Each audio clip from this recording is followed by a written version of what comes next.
if you think about the times when you're at peace with yourself with regards to how you're conducting yourself in the world, it's almost always conditions under which you've adopted responsibility, right? At least the most guilt I think that you can experience, perhaps, is the sure knowledge that you're not even taking care of yourself, so that you're leaving that responsibility to other people, because that's pretty pathetic. And an even smaller minority think that's justifiable. But most of the time you're in guilt and shame because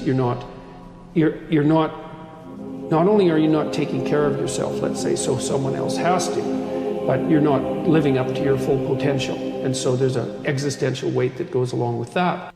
What life will be, which is at minimum a series of difficult challenges, and often more than that, because of course people go through very difficult times in their lives. And a resilient person is capable of standing up to things in the face of fear and moving forward voluntarily, convinced of their own competence and ability to prevail.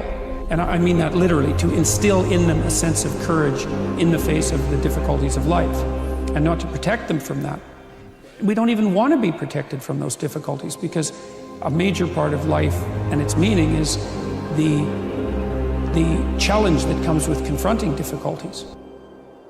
You know, Nietzsche said, he who has a why can bear any how. People who have no purpose in their life are embittered by the difficulties of their life.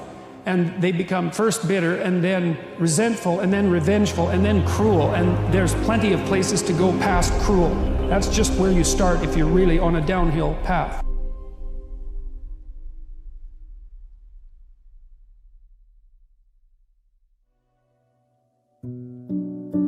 Compare yourself to who you were yesterday and not to who someone else is today. Because even if the perfect opportunity manifested itself to you in your incomplete form, the probability that you would recognize it as the perfect opportunity is zero. You might even think it's the worst possible idea that you've ever heard of anywhere. And so you can take these tentative steps on your pathway to destiny, and you can assume that you're going to do it badly. And that's really useful, because you don't have to beat yourself up. It's pretty easy to do it badly.